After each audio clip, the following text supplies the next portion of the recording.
आकाशवाणी गोरखपुर से प्रादेशिक समाचार।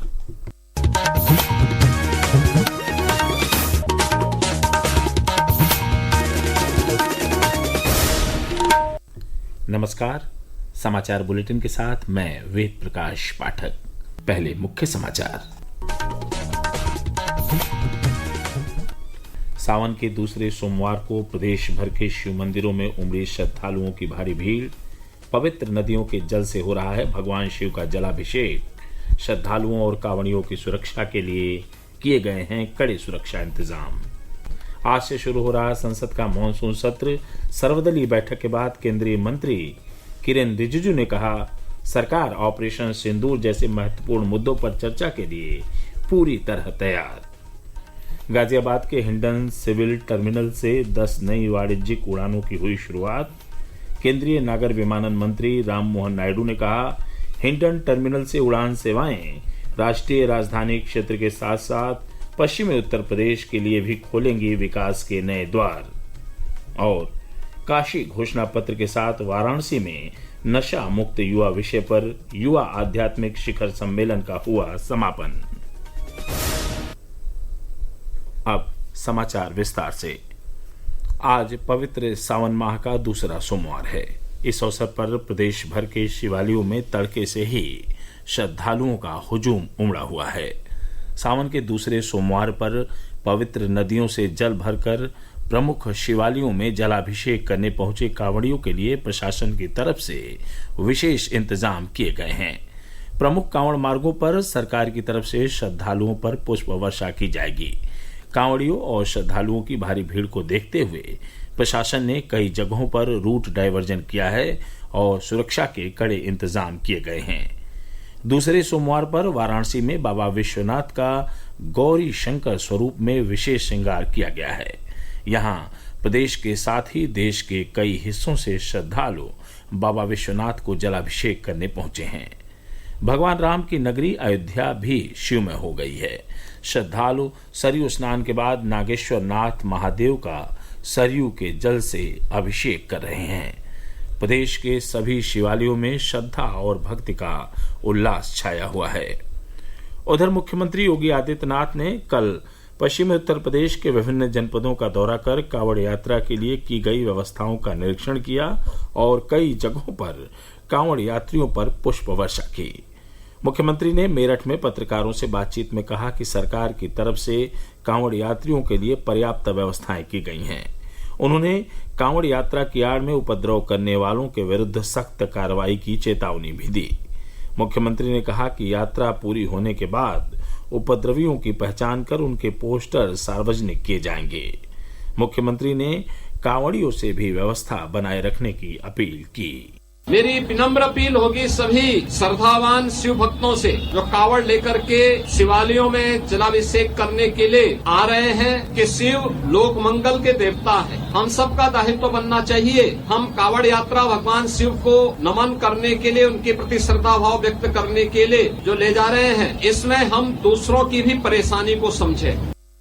मुख्यमंत्री ने चौधरी चरण सिंह कांवड़ मार्ग और मेरठ मुजफ्फरनगर मार्ग का हवाई निरीक्षण किया।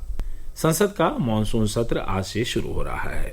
इससे पहले दोनों सदनों की कार्यवाही का सुचारू संचालन सुनिश्चित करने के लिए सरकार ने कल सर्वदलीय बैठक का आयोजन किया।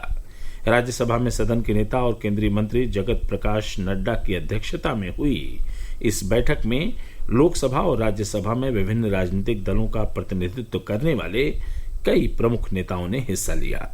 बैठक के बाद संवाददाताओं से बात करते हुए संसदीय कार्य मंत्री किरेन रिजिजू ने कहा कि सरकार ने विपक्ष से दोनों सदनों का सुचारू संचालन सुनिश्चित करने का अनुरोध किया है। हमने ये रिक्वेस्ट किया है कि सदन अच्छा से चले के लिए पक्ष और विपक्ष मिल करके हमको काम करना होगा। आपस में कोऑर्डिनेशन अच्छी तरह से रखना होगा। हम पॉलिटिकल पार्टीज अलग अलग विचारधारा का हो सकता है, मगर पार्लियामेंट का सदन अच्छी तरह से चले ये सबका जिम्मेदारी है। अपोजिशन का भी जिम्मेदारी है और सरकार का भी जिम्मेदारी है। केंद्रीय मंत्री श्री रिजिजू ने कहा कि सरकार संसद में ऑपरेशन सिंदूर जैसे महत्वपूर्ण मुद्दों पर चर्चा के लिए पूरी तरह तैयार है।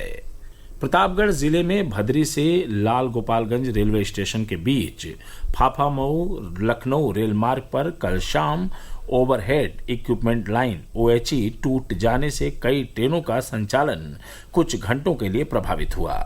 सूचना मिलते ही रेलवे के विद्युत विभाग की टीम को प्रभावित ओएचई लाइन को ठीक करने के लिए लगा दिया गया। लाइन ठीक होने के बाद ट्रेनों का संचालन बहाल कर दिया गया है। प्रादेशिक समाचार आप आकाशवाणी गोरखपुर से सुन रहे हैं। यह समाचार बुलेटिन हमारे YouTube channel AIR news Gorakhpur और एक्स हैंडल AIR न्यूज_GKP पर भी उपलब्ध है। केंद्रीय नागर विमानन मंत्री राममोहन नायडू ने कल गाजियाबाद के हिंडन सिविल टर्मिनल से 10 नई वाणिज्यिक उड़ानों का उद्घाटन किया। इसके साथ ही देश के 10 बड़े शहरों तक हिंडन टर्मिनल से सीधी उड़ान सेवा कल से शुरू हो गई। इन शहरों में बेंगलुरु, कोलकाता, वाराणसी, इंदौर, चेन्नई, अहमदाबाद, पटना, गोवा और मुंबई शामिल हैं। इस अवसर पर केंद्रीय मंत्री ने कहा कि हिंडन टर्मिनल से उड़ान सेवाएं न सिर्फ राष्ट्रीय राजधानी क्षेत्र के लिए बल्कि समूचे पश्चिमी उत्तर प्रदेश के लिए भी विकास के नए द्वार खोलेंगी। ये हिंडन के पोटेंशियल को दर्शाता है। ये दिल्ली का एक बैकबोन एयरपोर्ट बनने वाला है। यहाँ के जो कैचमेंट एरिया गाजियाबाद से लेकर नोएडा, वेस्टर्न उत्तर प्रदेश और काफी हद तक दिल्ली का भी, उन सब के लिए भी इतने पास में एक अच्छा सा एयरपोर्ट बना है, तो वो सब अब रियलाइज करने लगे कि हम हिंडन से भी हम अच्छी तरह ट्रैवल कर सकते हैं। इस अवसर पर केंद्रीय नागर विमानन मंत्री ने कहा कि अहमदाबाद विमान दुर्घटना के मामले में विमान दुर्घटना जांच ब्यूरो AAIB की प्रारंभिक रिपोर्ट से किसी निष्कर्ष पर पहुंचना उचित नहीं होगा। अंतिम रिपोर्ट आने तक दुर्घटना को लेकर किसी तरह की टिप्पणी करना उचित नहीं है। वाराणसी में चल रहे विकसित भारत के लिए नशा मुक्त युवा विषय पर युवा आध्यात्मिक शिखर सम्मेलन का कल काशी घोषणा पत्र के साथ समापन हो गया। संकल्प पत्र में नशा मुक्त युवा के लिए एक राष्ट्रव्यापी अभियान की प्रतिबद्धता व्यक्त की गई।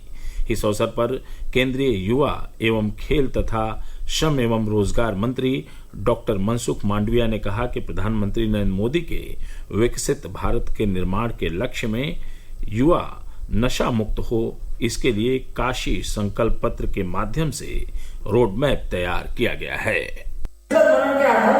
आपके सामने काशी संकल्प पत्र के रूप में हमारा रोड मैप को इंडिकेट करा है। हम सब लोग समन्वय करके एक मुहिम के रूप में, एक बड़ा अभियान के रूप में हम विकसित भारत के संकल्प को सिद्ध करने के लिए देश को नशा अभियान के साथ जोड़ेंगे। सम्मेलन के आखिरी दिन हिमाचल प्रदेश के राज्यपाल शिव प्रताप शुक्ला ने भी सत्र को संबोधित किया। उन्होंने कहा कि इस चिंतन ने नशा मुक्त के खिलाफ एक राष्ट्रीय चेतना का बीजारोपण किया है।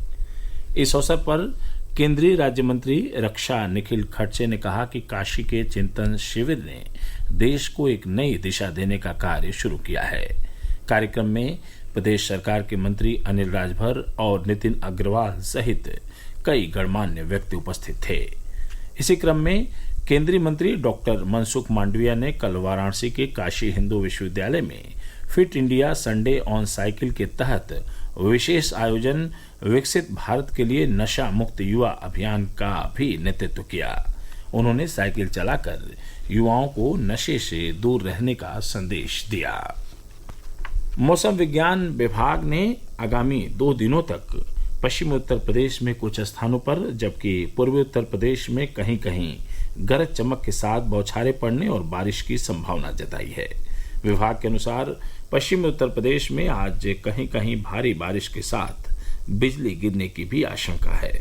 इस बीच रुक रुक कर हो रही मानसूनी वर्षा से प्रदेश की कई नदियां उफान पर हैं। और अंत में इस बुलेटिन के मुख्य समाचार एक बार फिर। सावन के दूसरे सोमवार को प्रदेश भर के शिव मंदिरों में उमड़ी श्रद्धालुओं की भारी भीड़। पवित्र नदियों के जल से हो रहा है भगवान शिव का जलाभिषेक। श्रद्धालुओं और कांवड़ियों की सुरक्षा के लिए किए गए हैं कड़े सुरक्षा इंतजाम। आज से शुरू हो रहा संसद का मॉनसून सत्र। सर्वदलीय बैठक के बाद केंद्रीय मंत्री किरेन रिजिजू ने कहा, सरकार ऑपरेशन सिंदूर जैसे महत्वपूर्ण मुद्दों पर चर्चा के लिए पूरी तरह तैयार। गाजियाबाद के हिंडन सिविल टर्मिनल से 10 नई वाणिज्यिक उड़ानों की हुई शुरुआत। केंद्रीय नागर विमानन मंत्री राममोहन नायडू ने कहा, हिंडन टर्मिनल से उड़ान सेवाएं राष्ट्रीय राजधानी क्षेत्र के साथ साथ पश्चिमी उत्तर प्रदेश के लिए भी खोलेंगे विकास के नए द्वार। और काशी घोषणा पत्र के साथ वाराणसी में नशा मुक्त युवा विषय पर युवा आध्यात्मिक शिखर सम्मेलन का हुआ समापन। समाचार समाप्त हुए। नमस्कार।